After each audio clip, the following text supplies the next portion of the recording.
거의 뭐 미니 신도시급으로 도시가 형성된다, 강남을 능가할 것이다 라고 얘기를 하세요. 이거 뭐 생각하고 말고 할 것도 없죠.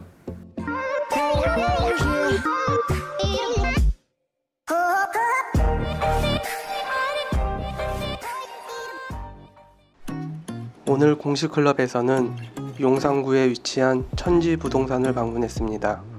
안녕하세요. 안녕하세요. 네, 소개 좀 부탁드릴게요. 네, 저는 한남뉴타운에서 천지부동산을 운영하고 있고요. 네이버 블로그나 유튜브에서 노란자화상으로 활동하고 있는 김석상입니다. 최근 시세나 거래량은 어떤가요? 적지 않은 전문가들이 거래량은 줄어들고 또 가격은 약보합세를 띌 걸로 그렇게들 예측을 했었습니다. 그런데 실질적으로 시장에서 나타난 반응들을 보면 아파트들의 신고가가 찍히면서 실제로 입주할 수 있는 물건들이 거래가 되면서 가격은 상승했습니다. 그런데 거래 건수는 줄었다는 거죠. 그런 영향들을 여기 한남뉴타운에서 받고 있는 것 같습니다.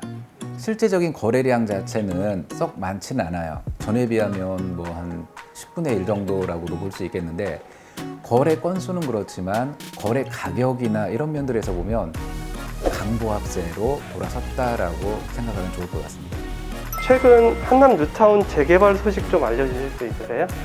네, 이거는 뭉뚱그려서 말씀드리기에는 그렇고 각 구역별로 세분화해서 말씀드릴 필요가 있겠는데요. 2구역, 한남 2구역은 가장 먼저 조합 설립 인가가 났음에도 불구하고 그간에 이제 조합원들 간에 어떤 이견이 있어서 구역이 축소 재지정되면서 지금은 건축 심의가 통과됐고 사업 시행 인가를 신청해 놓은 단계입니다.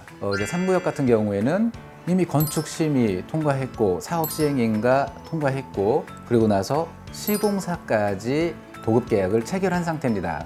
그래서 앞으로 이제 그 조합원들의 감정평가가 조합에 전달이 되면 조합원들에게 감정평가 금액이 개별적으로 통보될 거고요. 그거를 바탕으로 해서 조합원 분양이 들어갈 겁니다. 그리고 그 조합원 분양을 토대로 해서 관리처분 계획인가를 목표로 추진하고 있는 단계입니다. 그리고 한남 4구역 같은 경우에는 다른 어떤 구역들보다 사업성은 굉장히 좋아요.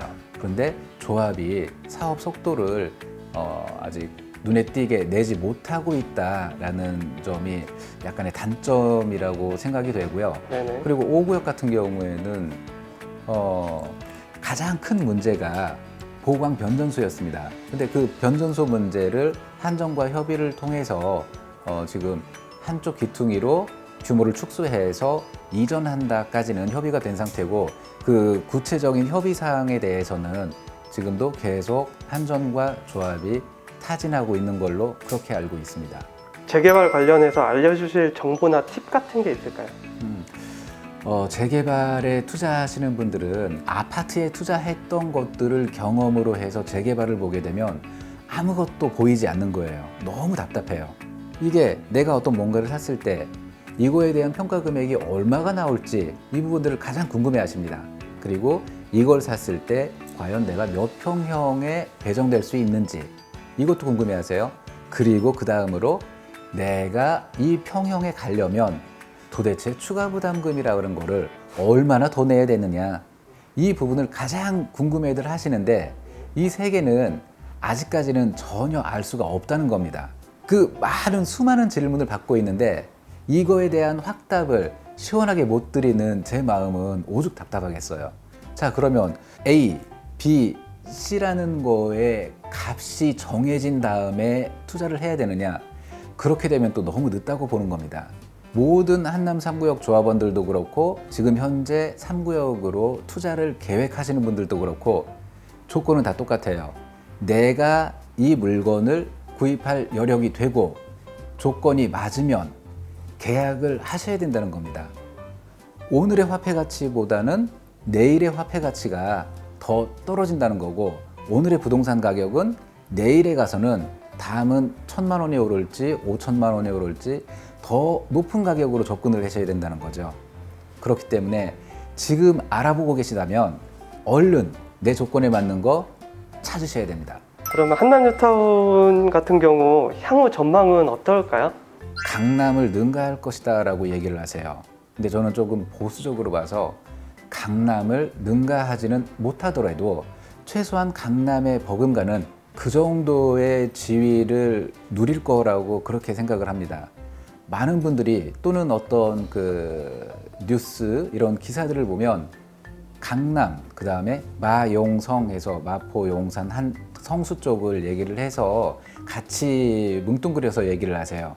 어떻게 보면 마포는 이미 다 아파트로 돼 있는 도시가 된 거예요. 근데 한남이나 성수 같은 경우에는 용산을 포함해서 한남 이쪽들은 앞으로 아파트로 개발될 곳들이 굉장히 많다라는 겁니다. 그래서 오늘의 지도하고 10년 뒤의 지도를 봤을 때 가장 많은 변화가 일어날 동네는 용산, 성수 이쪽으로 보는 거고요. 그 중에서도 가장 메인이 되고 핵심이 되는 모든 사람들의 이목이 집중되는 지역은 한남 뉴타운일 수밖에 없겠다. 이렇게 추정하는 겁니다. 용산의 가치, 용산의 변화는 여기 한남 뉴타운이 현재는 아주 낡은 단독주택, 다가구주택, 다세대주택들이 혼재해 있는데 이것들이 대략 5년 내지 7년 뒤에는 새로운 아파트로 변신을 할 거고요. 3구역만 놓고 봤을 때도 5,816세대가 지어지는 겁니다. 2구역, 4구역, 5구역까지 다 들어오게 되면 거의 1만 3천여 세대가 들어온다라고 거의 뭐 미니 신도시급으로 도시가 형성된다 이렇게 보시면 되고요. 여기 한남 뉴타운 바로 앞에는 한강이 있고요. 바로 뒤쪽에는 남산이 있습니다. 그리고 우측으로는 약 80만 평에 달하는 민족공원이 있어요. 이런 입지를 가진 주거지가 과연 어디에 있느냐?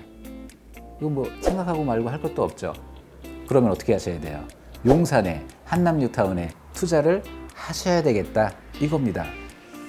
이미 많이 올랐는데 나 너무 늦지 않았어요? 내가 상투 잡는 거 아니야? 이 질문들을 굉장히 많이들 하세요. 호재가 있는 지역이 가격이 상승하고 가치가 올라가는 것은 당연한 겁니다. 그런데 이런 어떤 호재가 없음에도 불구하고 가격이 오를 만한 지역을 규제를 함으로 해서 가격이 안 올라야 되는 데들이 상대적으로 많이 올랐다는 겁니다. 호재가 없음에도 불구하고 올랐어요. 그러나 한남 뉴타운은 용산은 호재가 무궁무진하고 그리고 이런 호재들로 인해서 가치는 더 올라갈 수밖에 없다는 거고요. 사실 여기에 가격이 이 정도다라고 형성이 돼야 되는데 32평 아파트가 15억을 찍었더라. 그러면 용산 한남 뉴타운은 32평 아파트가 얼마까지 갈 수 있겠구나 라는 계산을 하고 들어오신다는 겁니다. 이 부분 제가 오늘 이 영상을 보시는 분들께 드리는 최대한의 팁이 되겠습니다.